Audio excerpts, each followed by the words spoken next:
Yes, and I'll offer a tentative suggestion to you and see if it is helpful to you. I like the idea of that ETs often present themselves in ways that involve puns, plays on words, meanings, and so forth. It was very helpful. It entered by walking into the front door of the house. It had ears, fingers, everything, but it was just a solid black shadow. Yeah, are you familiar with the Jungian notion of the shadow inside ourselves, the darker aspects of ourselves? Yeah, but I've never seen one like this. The monsters of the id. Well, I was wondering if in your meditations you can communicate with that aspect and see if you get more knowledge about not only your own self, but about society's shadow side. I read a little book. There's some guy, I can't remember his name, in the 1920s wrote a book about the shadow. But another interesting thing happened where I was asleep in bed. Well, I don't understand how you kept your cool during that. If a being like that walked in on me, I'd say, okay, you're death, I'm ready, let's go. Well, it kind of, what you would say, knocked me out. Now, that's interesting because I've heard that from a lot of abductees, a lot of experiencers of various kinds. They say that they were put at ease, that the emotions that I just described, when I'd really be scared to death, frankly, but the emotions that I just described are all washed away by the beings, that there is some sort of control, and it's just like, Valium Central suddenly. They just calm you right down so that you don't have this panic attack. Have you heard a lot of that? Yes. How much is technically induced or how much is higher consciousness? I don't know, but maybe a combination. But certainly it seems as if people oftentimes move from a terror state to a tranquil state, and they can't understand how they moved so quickly. But that description often occurs. Mm-hmm. East of the Rockies, you're on the air with Professor Sprinkle. Where are you, please? Hello? Hello? Yes, hello. I hear you there. Yes. I thought you were going to say East of the Rockies. I did. You missed it. Where are you? I'm in New Orleans. New Orleans. All right. Well, you're east of the Rockies. You qualify. Yes. This may go along with what he had said earlier about why can't we remember? Yes. And it really has to do with making an analogy with children. If children understood why, as you put it, if you don't get math in first grade, you're going to get it in third grade, you're going to get it in seventh grade. These are life experiences, and if you already knew all the things that you have to know in a lifetime, then it would really do you no good to live that life. Mm-hmm. What does Dr. Sprinkle think about that? Yeah, I can hear the breathlessness that you I ran down to get a portable phone. Oh, I see. I didn't know how much of it was physical and how much it was emotional. But it's I've done a lot of reading about this. Well, the comment is well taken that many people argue that going from one life to another, if we remembered everything about the past, then we might be flooded with more than we could deal with. And I remember talking with my wife one time when we were jogging early in the morning and the sun was coming over the hill, and I said, this is great, let's get together in the next lifetime. And she said, please, one life at a time. Well, see, I agree, because if we knew, some years ago, there was I didn't see the movie, and it was some goofy movie about some billionaire who for 1 month was challenged to be a street person. But he knew that after 1 month he would go back to his normal life. Mm-hmm. And so... I just saw that movie. Oh, did you? Yeah, it was great.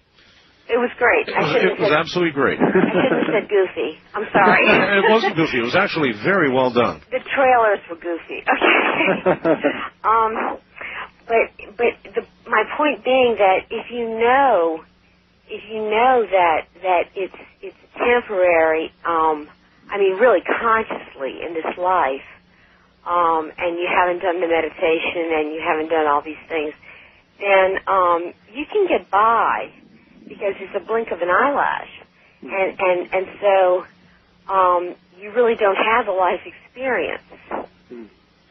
Good point, that we can fear the possibility of another incarnation and what we might have to learn, or we can try to stay in the middle. Like in the Army, if someone came out and said, we need volunteers to help serve the meal, well, some people would turn away and they'd get caught. Some people would look at the sergeant and get caught, but the people who were sharp, they looked just off to one side. And in the same way, some people, they don't want to rock the boat, so to speak, and so they just drift along from lifetime to lifetime. But sooner or later, according to the theory, well, the lessons will be learned. Yeah, I did a lot of KP. You probably looked him in the eye. West of the Rockies, you're on the air with Professor Sprinkle. Hi. Hi. I saw those shadow people when I was a kid. Oh. So I don't know what they were, but I've never forgotten them. Dr. Sprinkle, before I ask my question, I want to say thank you. You're one of those people who have had a powerfully positive effect on my life. Thank you. And I know that you have a wide circle of professional colleagues, and I'm wondering if you might recommend someone who is researching in the area of human genetic memory.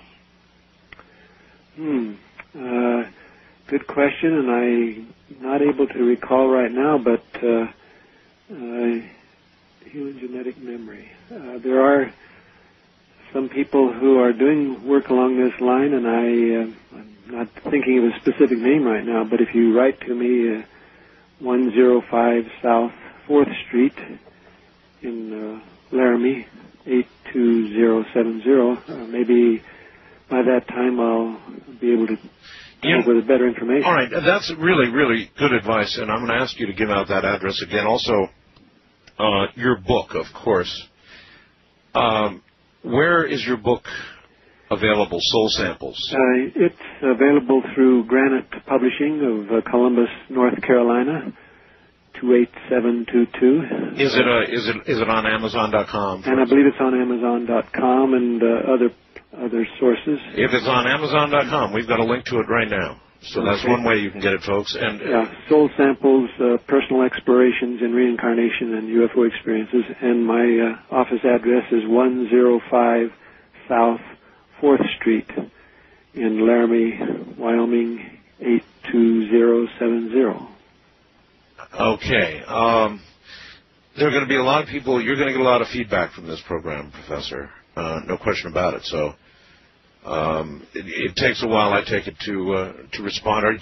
Do you still accept? I don't know if patience is the right word. I call them clients. Clients? Yeah. Yes.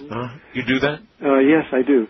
It's a limited private practice, but sometimes people will come from other states and spend a day or so, and we'll go through UFO, ET encounters, or past lives, or both, depending upon their interests. And some people find very helpful. Other people are interested in past life readings, and I do that long distance or a sitting session and get information that I don't know whether it's knowledge or not. I don't know whether it's true or not, but many people say that the information is helpful in getting a kind of a sketch of their plans and their activities in this lifetime and the spiritual journey that they're on. How do most people accept that information when you give it to them?